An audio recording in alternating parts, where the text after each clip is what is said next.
Hello and welcome to Fast and Factual. My name is Utsaf Parekh and here are the top stories of the day. We begin with the biggest headline from South Asia. Chaos in Bangladesh has reached a new peak.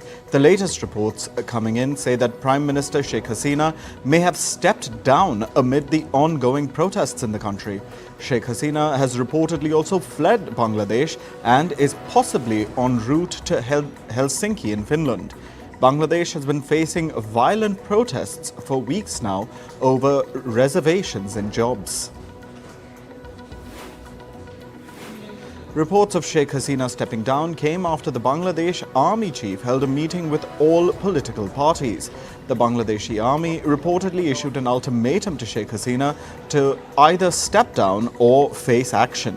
At least 300 people have been killed in protests in Bangladesh in recent weeks. Reports say that the protesters have also stormed into the Prime Minister's residence.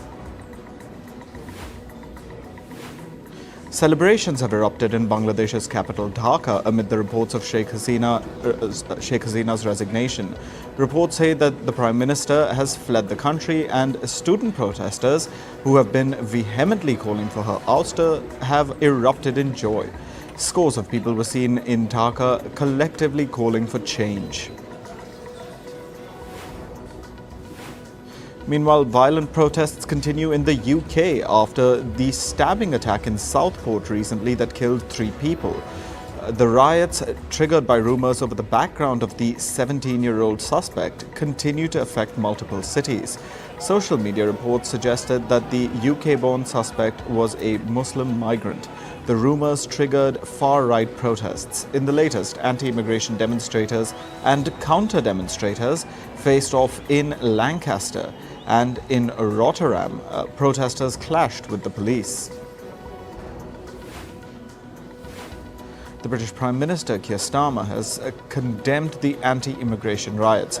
He called the protests far-right thuggery. He has also vowed a swift judicial action against the rioters. Keir Starmer earlier said that the violence was a coordinated and deliberate effort by the far right. Israel's Prime Minister Benjamin Netanyahu has accused Hamas of obstructing a ceasefire deal that could end the Gaza war and lead to the release of Israeli hostages. In a cabinet meeting yesterday, Netanyahu said that Hamas has not agreed to the most basic terms and that the group is demanding concessions that would rearm and strengthen its position. Jordan is making last-ditch efforts to stop Iran from attacking Israel. The Jordanian Foreign Minister Ayman Safadi visited Iran to urge restraint. The visit comes after the killing of Hamas leader Ismail Haniyeh in Tehran. Jordan is under pressure to cut ties with Israel and stop protecting it. Despite Safadi's efforts, Iran's President Masoud Pezeshkian said that there would be a decisive response to Haniyeh's death. According to reports, U.S. Secretary of State Antony Blinken has warned G7 countries of a possible attack by Iran and Hezbollah on Israel today. However, the Israeli media has reported that the Netanyahu-led government could sanction a preemptive strike against Iran to prevent an attack on the country. Netanyahu reportedly convened a meeting with Israeli intelligence agencies head, the defense minister and the defense forces chief. The U.S. is helping Israel prepare for an anticipated response by Iran. The coordinator for strategic communications at the National Security Council, John Kirby, said, and I quote, "We've got to make sure that we're ready and that we have the capabilities in the region to be able to help Israel defend itself." The U.S. has announced plans to increase the deployment of warships and fighter jets in West Asia. And amid the rising tensions in West Asia, a crowd gathered at the Beirut International Airport in a bid to leave Lebanon. This comes after countries like the US, France and Italy have urged their citizens in Lebanon to leave the country, citing the risk of a military escalation in the region. Australian Prime Minister Anthony Albanese has announced that Australia has raised its terror threat level to probable from possible. The country has cited an increase in extremist views in the country that could lead to an over 50% chance of the planning of an onshore attack in the next 12 months. However, the Australian Prime Minister has said that there was no imminent threat of an attack. Venezuela's opposition held a massive rally against President Nicolas Maduro's election victory over the weekend. Opposition leader Maria Corina Machado, who had not stepped out so far after the election results, led the rally. Earlier, the protests against the Maduro government killed at least 11 people and led to 2,000 arrests. Venezuela is witnessing a political uncertainty after the disputed July 28 presidential election. The Venezuelan Election Commission declared Maduro the winner. However, the opposition claims a victory with 67% of the votes. North Korea has reportedly delivered 250 new tactical ballistic missile systems to its troops. According to North Korean media, the country's leader Kim Jong-un oversaw the delivery of the missile systems. The launchers are reportedly designed by Kim and are described as up-to-date tactical attack weapons. North Korea said it test-fired its new tactical ballistic missile last month. Asian stock markets plunged on Monday amid fears over the US economy. Japan's stock market index, the Nikkei, fell by over 12%. Meanwhile, South Korea's market dropped by over 8%. Stock markets in Taiwan and China also declined. This comes after the US reported weak job data for the month of July.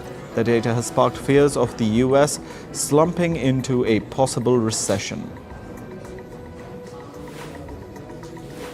Moving to climate news, in the Indian state of Maharashtra, hundreds were evacuated from various parts of the city of Pune due to floods triggered by heavy rainfall.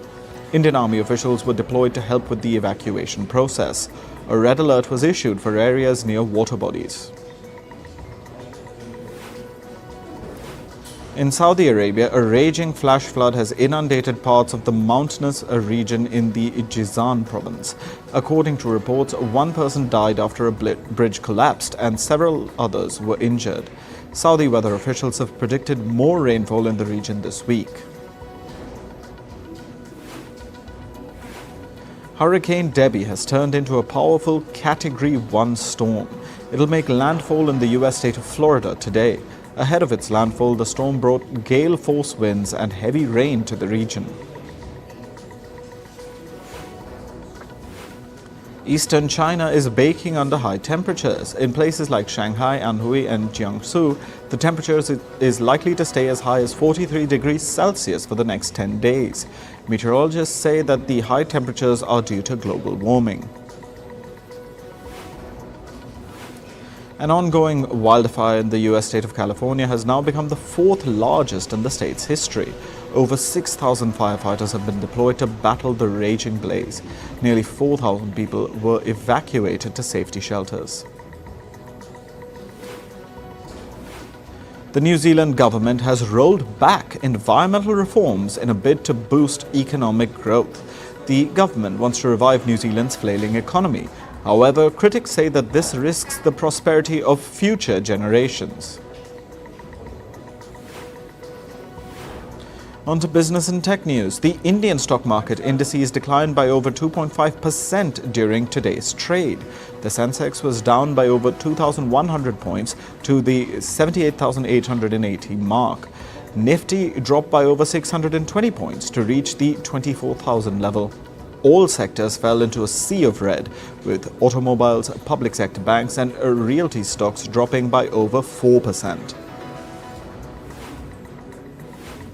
Uncertainty over the US economy have pushed investors to look for safer investment assets. The Japanese currency, the yen, seems to have benefited from this fear. The yen has strengthened to over 142 against the US dollar. Similarly, other currencies like the euro and the Swiss franc have also risen in value against the dollar. Meanwhile, oil prices also declined amid fears over the US economy. The global oil benchmark Brent crude dropped by about 1.8% to $75.42 per barrel. The United States is one of the world's largest oil consumers. Oil prices have also been under pressure amid rising tensions in West Asia. Meanwhile, the world's largest cryptocurrency, Bitcoin, has declined in value by over 12% in the past 24 hours. It has plunged to a multi-month low, touching the $53,000 mark. Other cryptocurrencies like Ether have also declined. The American billionaire investor Warren Buffett seems to be stocking up on cash amid economic fears. Buffett's company, Berkshire Hathaway, increased its cash reserves to over $276 billion as of June this year. This comes as Berkshire has reduced its shares in the iPhone maker Apple. The firm sold about 390 million Apple shares in the second quarter of this year. Elon Musk has slammed America's central bank, the Federal Reserve. Musk said that the Federal Reserve has been foolish by not reducing interest rates already.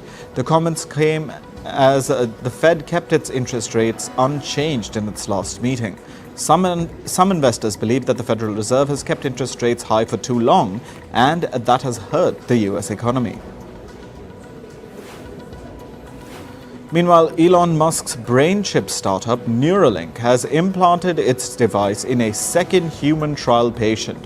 Musk says that the person had been paralyzed after suffering a diving accident. He said that the implant procedure has gone extremely well. Neuralink implanted its brain chip in its first human patient in January this year. The patient was later seen operating a computer cursor with his mind. The US is reportedly planning to ban Chinese self-driving car softwares. The Biden administration is expected to issue the restriction in the coming weeks. They plan to bar certain advanced Chinese autonomous softwares in the US. The Biden administration is also planning to ban the testing of Chinese autonomous vehicles on American roads. Two companies linked to the Chinese real estate developer, the Evergrande Group, have declared bankruptcy. These units include Evergrande New Energy Vehicle and Evergrande Smart Automotive. This comes after creditors of these firms filed cases against them in a Chinese court. Evergrande has said that its EV units aim to reorganize their debt. The cybersecurity firm CrowdStrike has rejected a claim by Delta Airlines. The airline has blamed the firm for flight disruptions after a global computer outage last month. Delta's CEO said that they plan to take legal action to get compensation from CrowdStrike. However, CrowdStrike says it is highly disappointed by Delta's actions. The firm says that it reached out to Delta to offer on-site assistance but did not receive any response. Now we move to sports news and all the latest updates from the Paris Olympics. America's Noah Lyles was crowned the fastest man in the world at the Stade de France in Paris. Lyles narrowly beat Jamaica's Kishane Thompson in a photo finish in the men's 100-meter race. Both runners clocked 9.79 seconds, with Lyles winning by just 0.005 of a second. America's Fred Kerley took home the bronze medal. Serbia's Novak Djokovic won his first Olympic gold medal at the age of 37, adding to the achievements of his illustrious tennis career. He defeated Spain's Carlos Alcaraz 7-6, 7-6 in a thrilling men's tennis singles final. Djokovic's victory came after years of waiting and previous setbacks. Overwhelmed with emotion, Djokovic knelt and cried on the court upon his triumph. Li Yang and Wang Qilin won Taiwan's first gold at the Paris Olympics in men's badminton doubles. They defeated top-seeded Chinese opponents Liang Weikeng and Wang Chang. It was an emotionally charged match, with the crowd chanting Taiwan, even though the eventual winners were competing under the banner of Chinese Taipei. The Taiwanese pair have retained their Olympic title, becoming the first men's badminton doubles team to do so. America's Sha'Carri Richardson won silver in the women's 100-meter final at the Paris Olympics. She finished the race in 10.87 seconds, which is 0.15 seconds behind St. Lucia's Julian Alfred, who took home the gold. Richardson's achievement comes 3 years after being barred from competing in the Tokyo Olympics. She'll return to the track for the 4x100-meter relay final on August 9th. Lakshya Sen will compete for the Olympic bronze medal in badminton men's singles on August 5th. The 22-year-old shuttler from India will face Malaysia's Lee Zijia in the third-place match. A win would make Sen the first Indian to secure an Olympic medal in men's badminton. He would join Saina Nehwal and PV Sindhu as only the third Indian to win an Olympic badminton medal. In Indian men's hockey, the Indian men's hockey team has reached the semi-finals at the Paris Olympics. They beat Great Britain 4-2 in a penalty shootout despite being reduced to 10 players. India will face Germany in the semi-finals. Indian hockey player Amit Rohidas has been given a one-match ban at the Paris Olympics. The suspension comes after the Indian defender received a red card during India's match against Great Britain. Amit Rohidas swung his hockey stick and hit an opponent player in the face during a midfield clash. This occurred while he was trying to evade his rival. As a result of the suspension, he will miss India's semi-final clash against Germany. The International Boxing Association, or IBA, will award Italy's Angela Carini $50,000 after she withdrew from her welterweight match at the Paris Olympics. Carini was defeated by Iman Khelif of Algeria in a bout that lasted just 46 seconds. The IBA also announced $25,000 each for Carini's federation and coach. The IBA has lost its international recognition from the Indian International Olympic Committee last year. Belgium have withdrawn from the Olympic mixed relay triathlon at Paris 2024 due to an athlete falling ill. Claire Michel, who finished 38th in the women's triathlon, was affected. It's still not clear if her illness was due to the water quality of the River Seine, where the swimming leg took place. Concerns about the Seine's poor water quality have been a major issue at the Games. The water quality led to the men's triathlon being delayed and the mixed relay practice swim being postponed. Adam Peaty, a triple Olympic gold medalist, hinted at retirement after the British relay team finished fourth in the 4x100-meter medley. Peaty mentioned that he might have to step away from the sport because it hurts too much. The defeat was particularly painful as two members of the Chinese gold winning team had previous positive tests for banned substances. Chin Haiyang and Sanjia Jun were allowed to compete despite these positive tests, which were blamed on food contamination.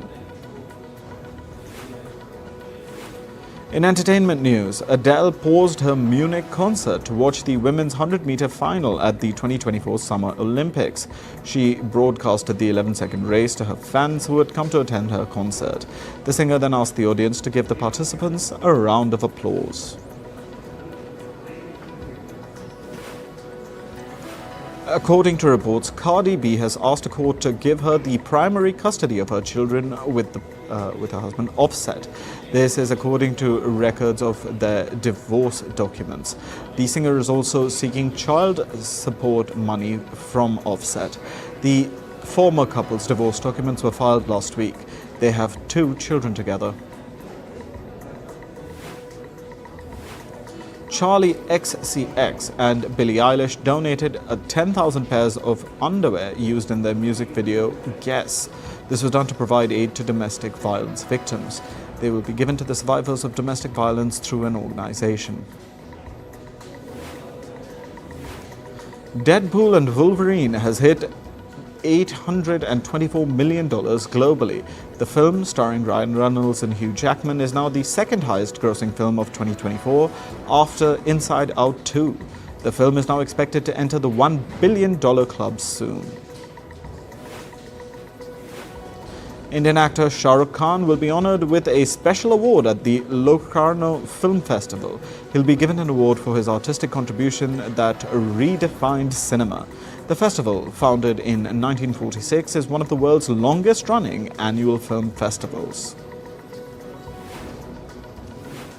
Zac Efron revealed that he is happy and healthy. The actor was admitted to the hospital last week after a minor swimming incident in Ibiza. He was then taken to a hospital for precautionary measures. HBO has unveiled its complete show lineup for 2024 and 2025 with a trailer. The video features a Game of Thrones spin-off, A Night of the Seven Kingdoms, followed by Pedro Pascal's The Last of Us. And it also had the first look of The White Lotus Season 3. Tom Blythe and Emily Bader will star in the upcoming film People We Meet on Vacation. The film is based on a best-selling book by Emily Henry. The story is about two friends spending every summer vacation together despite living in separate cities. Priyanka Chopra has wrapped shooting The Bluff in Australia. She shared images of the wrap party on her social media handles. The actor also danced to the tunes of the popular 90s-era Bollywood song. She was also accompanied by her mother, Madhu Chopra. The Academy Awards are on a hunt for a new host. The committee is falling short of options after Jimmy Kimmel and John Mulaney turned down the gig for 2025. Names like Kevin Hart, Selena Gomez and Tom Hanks are now floating around for the job. That's all for this episode of Fast and Factual. Thank you for watching and stay tuned to Firstpost.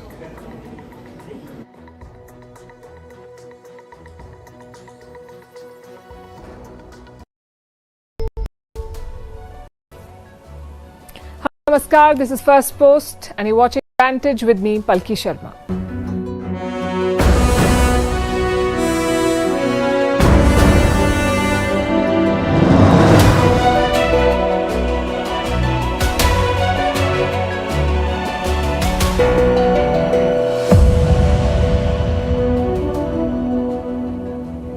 As West Asia remains on the brink of a wider conflict, the global economy is showing signs of stress. America is facing fresh recession fears, AI is bleeding big tech, chip makers like Intel are losing